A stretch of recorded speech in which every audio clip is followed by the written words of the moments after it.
আচ্ছা এই কথা না বলি দেখো এবার কম্বাইন্ড মিন খুব ইম্পর্টেন্ট মিন মানে একটা ম্যাথ বললেই কম্বাইন্ডের যত ধরনের ম্যাথ আছে সবগুলো পারা যাবে দেখো এই একটা ম্যাথ বোঝার চেষ্টা করো কম্বাইন্ডের একটা ম্যাথ বোঝার চেষ্টা করো যে প্রশ্নটা বলছে দেখো দা মিন অফ প্রশ্নটা একটু পড়ো তোমাদের শিখে বলা হবে কত নাম্বার যেন ম্যাথটা 14 নাম্বার ম্যাথ একটু দেখো কি বলছে দেখো দা মিন অফ টু স্যাম্পল সাইজ এখানে আমাকে মিন মানে আবারও গড় দেওয়া আছে x বার দেওয়া আছে এরপর বলছে দুইটা একটা হচ্ছে সাইজ হচ্ছে কত 100 সরি 50 এন্ড 100 তার মানে এটা যেহেতু দুইটা নাম্বার দেওয়া আছে the mean of two sample size দুইটা স্যাম্পল সাইজে আমাকে মিন দেওয়া আছে মিন মানে হচ্ছে আমরা x বার জানি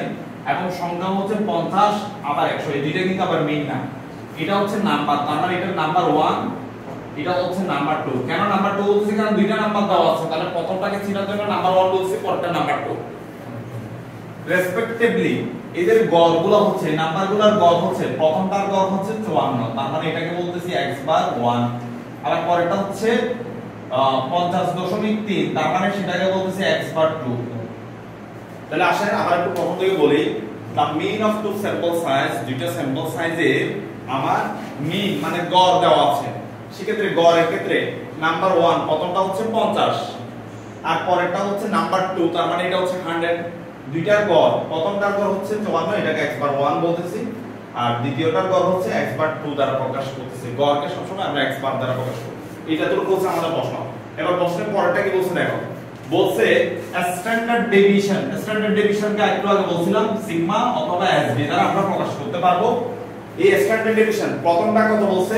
এই প্রথমটা হচ্ছে 8 তার মানে প্রথমটা সিগমা 1 বলতে পারবা সিগমা 1 কত 8 দ্বিতীয়টা হচ্ছে 7 তার মানে sigma 2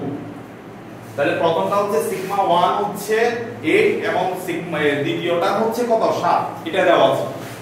obtain the standard marks of the sample size 150 মানে 150 এর কম্বাইন্ড মিন বা কম্বাইন্ড টু স্যাম্পল দুইটাকে কম্বাইন করতে বলছে যে 150 এর কম্বাইন্ড কত হবে তাহলে আসেন তো আমাদের নাম্বার 1 আমরা বের করছিলাম কত 50 এবার নাম্বার 2 কত 100 দুটোটা যোগ করলে কত হয় 150 এই 150 কে কম্বাইন করতে বলছে তাহলে কম্বাইন্ডের সূত্র হচ্ছে দুইটা যদি তোমাকে কম্বাইন্ড কথা বুঝো কম্বাইন্ড যদি তোমাকে যদি বলে যে x বার বের করো মানে মিন কম্বাইন্ডের মিন x বার অথবা মিন বের করতে বলে একটা ফর্মুলা আবার কম্বাইন্ডের sd বের করতে বলে অথবা সিগমা বের করতে বলে sd এর সিগমা তো একই কথা তাহলে আমাদের এই কম্বাইন্ডের দুইটা ফর্মুলা ইউজ করতে হবে এক কম্বাইন্ডের x বার অথবা মিন বের করতে গেলে এক ধরনের ফর্মুলা ইউজ করব আবার কম্বাইন্ডের স্ট্যান্ডার্ড ডেভিয়েশন বের করতে গেলে আরেকটা ফর্মুলা ইউজ করব সেক্ষেত্রে ফর্মুলাগুলো এখন দেখো এই প্রশ্নের মধ্যে কি বলছে এই প্রশ্নের মধ্যে বলছে শুধু কম্বাইন্ড টু স্যাম্পলস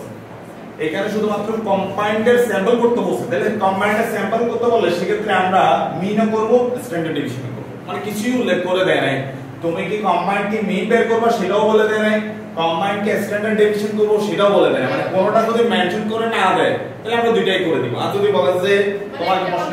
হ্যাঁ যদি কোনো কিছু উল্লেখ না থাকে দুইটাই করে দিতে হবে আর যদি প্রশ্নের মধ্যে মেনশন করে দেয় যে কম্বাইন্ড মিন বের করো তাহলে তুমি শুধু এটাই করবে আর যদি প্রশ্নের মধ্যে বলে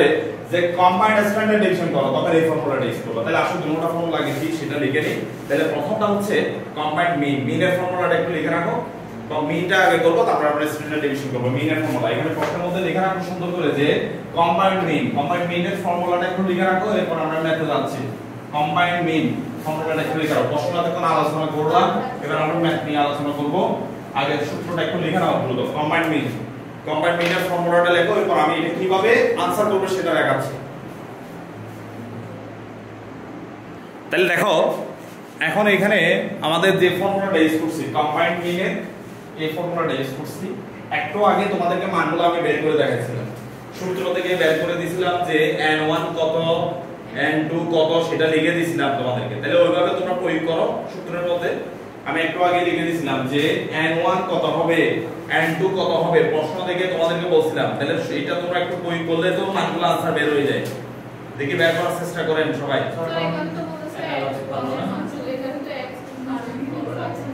x1 x2 আমি লিখে দিয়েছিলাম না হ্যাঁ এটাই তো দেখেন এখানে এটাকে বলা হচ্ছে n1 এটাকে বলা হচ্ছে n2 একটু আগে ডিসকাস করলাম n1 n2 দেওয়া আছে তারপর এটা কত এটা হচ্ছে x বার 1 এটা হচ্ছে x বার 2 তো সবগুলোতে দেওয়া আছে তো সূত্রে প্রয়োগ করেন 51 এটা কিন্তু 50.3 এটা একটু দেখে নিব এটা তিনটা একটু দূরে পড়ে গেছে 50.3 এবার এখানে লেখেন আপনারা দেওয়া আছে দিয়ে এভাবে লিখতে হবে এই যে দেখেন এইভাবে লিখতে হবে যে n1 হচ্ছে 50 n2 এটা given that দিয়ে দিবা x বার 1 এটা x বার 2 এবার এগুলো তোমরা সূত্রে প্রয়োগ করো সূত্রে প্রয়োগ করলে তো ইজিলি তোমাদের আনসারটা চলে আসবে এই সূত্রে প্রয়োগ করলাম সূত্রে প্রয়োগ করলে আমাদের এটা চলে আসবে আনসারটা বোর্ডের সাথে মিলাই নাও দেখো মিলে কিনা তাহলে এখানে x বার 1 2 কেন দিছি এখানে x বার 1 2 দেওয়ার কারণ হচ্ছে এখানে আমার গড় কিন্তু দুইটা এক নাম্বার গড় দুই নাম্বার গড় সেজন্য আমি এখানে 1 এবং 2 দিছি x1 2 x বার 1 2 দেওয়ার কারণ এখানে গড় কিন্তু দুইটা এই যে 1 এটা একটা গড় 2 একটা গড় দুটোটাকে আমি কম্বাইন্ডলি 1 2 দ্বারা প্রকাশ করতেছি ক্লিয়ার তাহলে x বারের এবার মানগুলো বসাও n এর মান যেটা বসাইছে সেটা x বার 1 দুটোটা গুণ হবে আর এটার সাথে এটা গুণ হবে দুটোটা যোগ হয়ে ভাগ হয়ে কিন্তু 51.53 আসছে কিনা দেখো সবাই আনসার মিলছে কিনা একটু দেখো বোর্ডের সাথে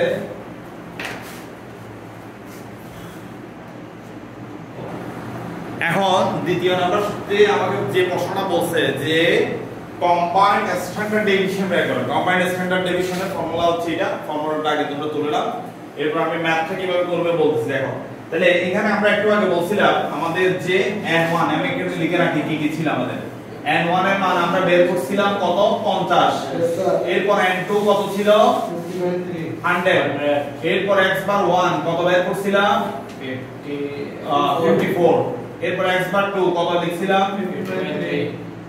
50.3 এটাই তো আমাদের প্রশ্নে দেওয়া ছিল এটা প্রশ্নে দেওয়া ছিল এখন আমাকে যদি বলে যে কম্বাইন্ড স্ট্যান্ডার্ড ডেভিয়েশন বের করো কম্বাইন্ড স্ট্যান্ডার্ড ডেভিয়েশন বের করতে গেলে এখানে কিন্তু আমাদের স্ট্যান্ডার্ড ডেভিয়েশনের মানও দেওয়া ছিল প্রশ্নে কিন্তু প্রশ্নে আমাদের স্ট্যান্ডার্ড ডেভিয়েশনের মান দেওয়া ছিল স্ট্যান্ডার্ড ডেভিয়েশন প্রশ্নে বলছে স্ট্যান্ডার্ড ডেভিয়েশন 7 8 এটা দুইটা ছিল তাহলে এখানে আমি একটু উপরে করে লিখতেছি নিচে যেহেতু ম্যাথ দেখাবো একটু উপরে করে লিখতেছি তাহলে সিগমা 1 কত 8 এরপর সিগমা 2 যেহেতু সিগমার মান দুইটা সিগমা 2 কত 7 এটাই হচ্ছে আমাদের মানগুলো দেওয়া আছে একদম A to Z যতগুলো প্রশ্ন মানে পুরো প্রশ্নের মধ্যে মান এটাই দেওয়া ছিল সেটা বোর্ডে লিখলাম এবার মানগুলো কিভাবে প্রয়োগ করব দেখো মানগুলো কিভাবে প্রয়োগ করব একটু দেখো এটাই হচ্ছে আমাদের ফর্মুলা প্রথমে n1 এর মান কত স্যার 50 এরপর সিগমা 1 কত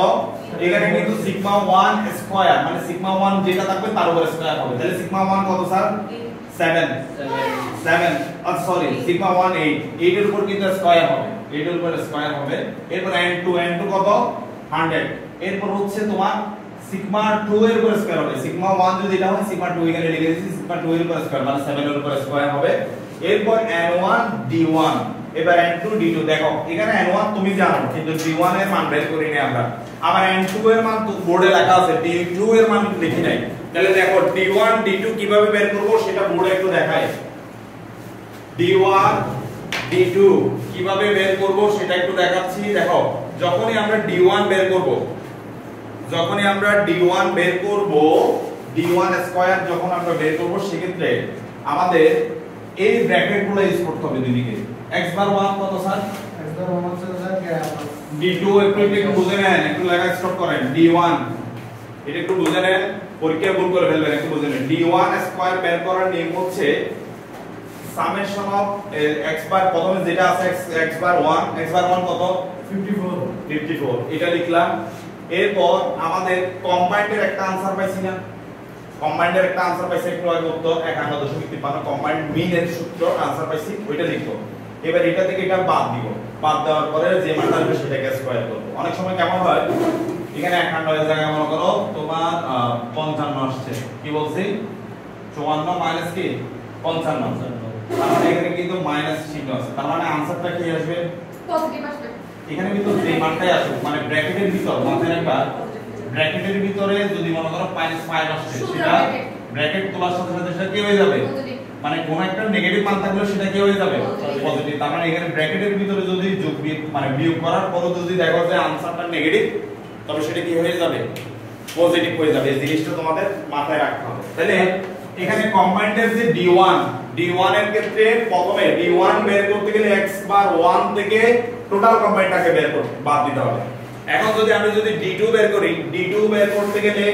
এখানে যদি d1 এর ক্ষেত্রে x বার 1 হয়, d2 এর ক্ষেত্রে x বার 2 হবে, কিন্তু বাদ যাবে কোনটা? কম্বাইন্ডটা। এখানে যেমন কম্বাইন্ডটা বাদ দিয়েছি, এখানে কিন্তু কম্বাইন্ড বাদ যাবে। কম্বাইন্ড বাদ দেওয়ার পর আনসারটা যদি নেগেটিভ, যেমন ধর এটা থেকে এটা বাদ দিলে নেগেটিভ আসছে, যদি ব্র্যাকেট আছে সেজন্য এটা কি হয়ে যাবে? পজিটিভ হয়ে যাবে। আবার ব্র্যাকেট ছিল, আবার এখানে কিন্তু স্কয়ারও আছে, কোন একটা নেগেটিভের মানের উপর যদি স্কয়ার হয় তাও কিন্তু পজিটিভ। এখানে যদি পজিটিভ ব্র্যাকেটের ভিতরে যদি নেগেটিভ থাকে, এটা কি হয়ে যাবে? আলটিমেটলি পজিটিভ হবে। এটা 10টা থাকলেও হবে, পজিটিভ হবে। কি বলে যে এটা ভিন্ন বিষয়, স্কয়ার কিউব নাই, এই ফর্মুলাগুলোতে কিউব ইউজ হবে না, শুধু স্কয়ার কাউন্ট হবে। তাহলে আসেন এবার এই যে মানগুলো নিয়ে আলোচনা করলাম, সেই মানগুলো আপনারা এখানে কি করবেন? এই যে n1 এর মান বসাবেন, সিগমা 1 এর মান বসাবেন, প্রত্যেকটা মান এখন যে দেখাই দিলাম, গিভেন দ্যাট যে মানগুলো সাজাবেন, সাজানোর পরে এখানে মানগুলো বসা দিবেন। বসায় দেওয়ার পরে রোড দিয়ে ক্যালকুলেশন করলে তোমাদের 7.55 আনসারটা আসবে। মূল কথা হচ্ছে যে তোমাদের গিভেন দ্যাট এর যে মানগুলো আছে সেগুলো জানা, সেগুলো জানলে এখানে সূত্র প্রয়োগ করে করা বিষয় না। তাহলে আশা করি এটা তোমরা পারবা। আনসার মিলছে কিনা দেখাও, অনেকে হয়তো করে ফেলছে এটা।